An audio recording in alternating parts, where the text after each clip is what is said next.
বন্ধুরা, স্বাগতম সবাইকে সুন্দরবন থেকে।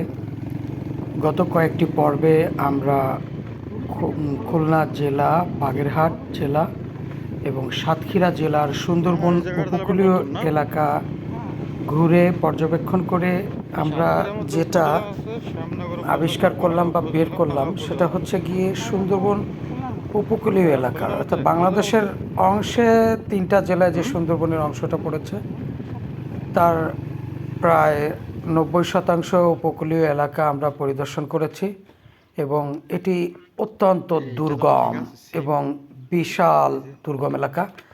এই দুর্গম এলাকাগুলো, সুন্দরবন উপকূলীয় এলাকাগুলো যে এত সুন্দর, এখানকার মানুষের জনজীবন, তাদের জীবিকা যে এত কঠিন। তারা রোগে আক্রান্ত হলে যে খুলনা শহরে 250 বেডে চিকিৎসা করতে আসবে, সেটাও প্রায় 150 কিলোমিটার থেকে 100 কিলোমিটার দূরত্বের পথ। লঞ্চ ব্যতীত তাদের যাতায়াতের কোনো ব্যবস্থা নেই। ইমার্জেন্সি রোগীদের যে খুলনায় যে হাসপাতালে নিয়ে আসবে, সেটারও তেমন কোনো ইমার্জেন্সি রোগী নিয়ে আসার কোনো সুযোগ নেই। সদর হাসপাতালে যেতে গেলেও সে দীর্ঘ দুর্গম পথ। আর এটা আমরা পর্যবেক্ষণ করে সবথেকে যে বিষয়টা আমরা জানতে পারলাম, যে বেড়িবাঁধের যে ধ্বংসযজ্ঞ, যে বিরাট একটা সমস্যা। দেখেন যে এখানে কিন্তু ব্লক দেওয়া হয়েছে, কিন্তু চলাচলের জন্য কোনো রাস্তা নাই। আর বেশিরভাগ জায়গায় তো রাস্তার এত দুরবস্থা, আমরা সব জায়গায় পৌঁছাইতে পারিনি। সেটা বাগেরহাটের অংশে, খুলনার অংশে এবং সাতক্ষীরার অংশের কিছু কিছু জায়গা এমন দুরবস্থা। আমরা বেতকাশি ইউনিয়নে প্রবেশ করতে পারিনি। সেখানে মোটরসাইকেল নিয়ে প্রবেশ করারও কোনো সুযোগ নেই, কোনো যানবাহনের কোনো ব্যবস্থা নেই, অর্থাৎ রাস্তাই নেই। প্রতি বছরই কিন্তু এই বিভিন্ন দুর্যোগ যেমন বিভিন্ন ঝড়, বন্যা, জলোচ্ছ্বাসে প্লাবিত হয়ে এই বেড়িবাঁধগুলো ভেঙে যায়। আর বেড়িবাঁধগুলো সম্পূর্ণ অস্থায়ীভাবে তৈরি করা হয় এবং বিগত আমলে আমরা দেখেছি যে পত্রপত্রিকা, টেলিভিশনে যে বেড়িবাঁধের যে ব্যাপক দুর্নীতি, সেটাও আমরা দেখেছি।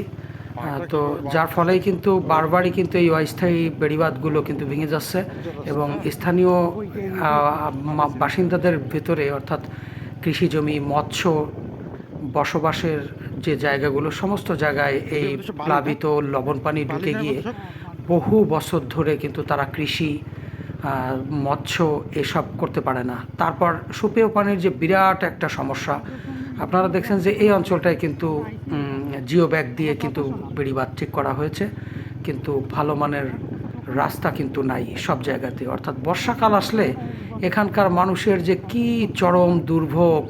আমরা তো এখন একটু মোটরসাইকেল নিয়ে ঢুকতে পারতেছি, কিন্তু বর্ষাকালে এটা অসম্ভব। মানুষ পায়ে হেঁটে যে বিশাল দুর্গম পথ পাড়ি দেয়, সেটা আসলেই একটা খুবই কষ্টের ব্যাপার। আর এই অঞ্চলের অনেক মানুষ জন্ম থেকে বৃদ্ধ হয়ে গেছে, কিন্তু অনেকেই আছে যারা এখনও খুলনার শহর চোখে দেখেনি।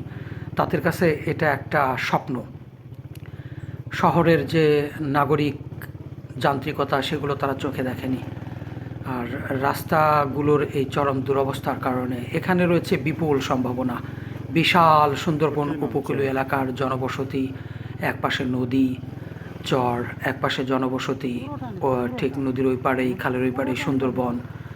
এই টোটালি যদি সুন্দরবনের উপকূলীয় এলাকা থেকে বেড়িবাঁধ দিয়ে যদি প্রশস্ত রাস্তা করা হয়, টেকসই, অর্থাৎ জিও ব্যাগ অথবা ব্লক, কংক্রিটের ব্লক দিয়ে যদি এই রাস্তাগুলো নির্মাণ করা হয়, তাহলে এই অঞ্চলে কিন্তু প্রচুর পর্যটকরা আসবে। অন্তত 2টা মাইক্রোবাস যাতে চলাচল করতে পারে, সেইভাবে যদি একটা টেকসই বেড়িবাঁধ এবং পাকা সড়ক করা হয়, তাহলে এখানে যে কী পরিমাণ পর্যটকরা আসবে, আর সেই সাথে এই স্থানীয় মানুষের জীবনমানের উন্নয়ন হবে। এখানে পর্যটনদের কেন্দ্র করে কিন্তু এখানে রেস্টুরেন্ট গড়ে উঠতে পারে, বিভিন্ন দোকানপাট গড়ে উঠতে পারে। এখানে কর্মসংস্থান বলতে একমাত্র রয়েছে কৃষি এবং সুন্দরবনের জীবিকা মাছ ধরা, মধু সংগ্রহ করা ছাড়া এখানে মানুষের কোনো জীবিকা নেই। এখানে ধনীরা কেউ এ সমস্ত অঞ্চলে থাকে না। একেবারেই যারা নিরুপায়, কিছুই করণীয় নাই, একমাত্র তারাই জীবনের সঙ্গে যুদ্ধ করে টিকে আছে।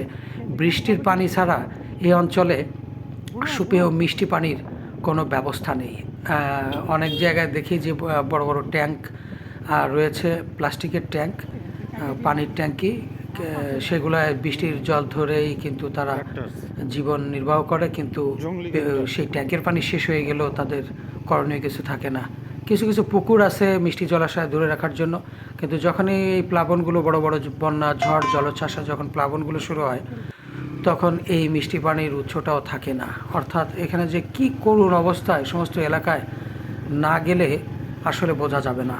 তো বাংলাদেশ সরকার যে যখনই আসুক, তাদের কাছে একটাই এটা হচ্ছে কি আকুল আবেদন, এবং এই অঞ্চলে যদি টেকসই বেড়িবাঁধ নির্মাণ করা হয়, এই অঞ্চলের মানুষের জীবন মানের উন্নয়ন হবে, এটা নিশ্চিত। এবং সেই সাথে প্রচুর পরিমাণে পর্যটকের ফলে কিন্তু প্রচুর রাজস্ব আদায় করা সম্ভব হবে।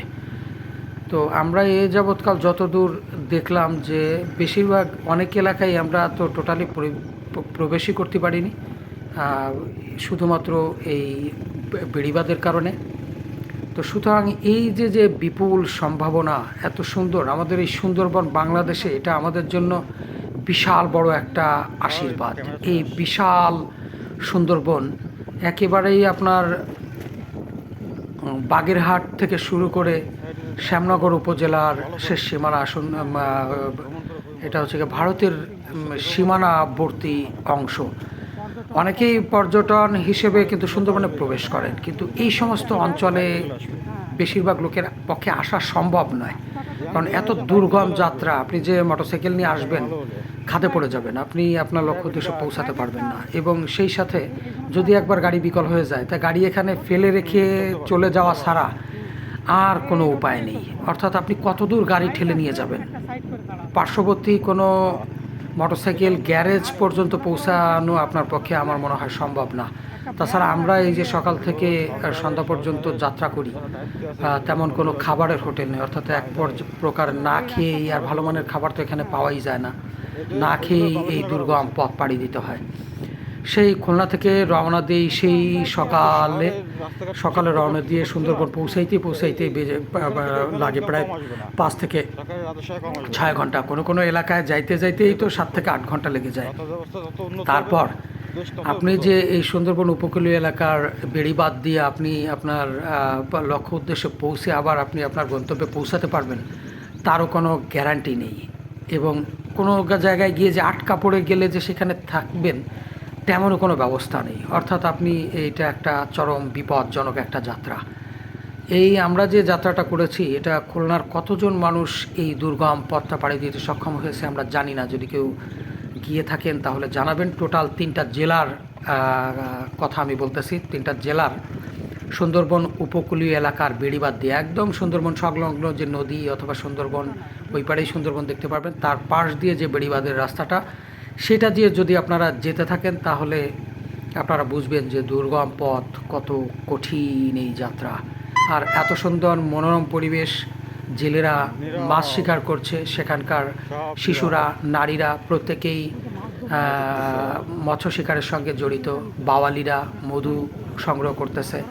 এবং বেশিরভাগ মানুষের জীবিকা, সুন্দরবন কেন্দ্রিক জীবিকা কিন্তু এই পার্ককে কেন্দ্র করেই। সুতরাং এখনও সময় এটি ভেবে দেখার।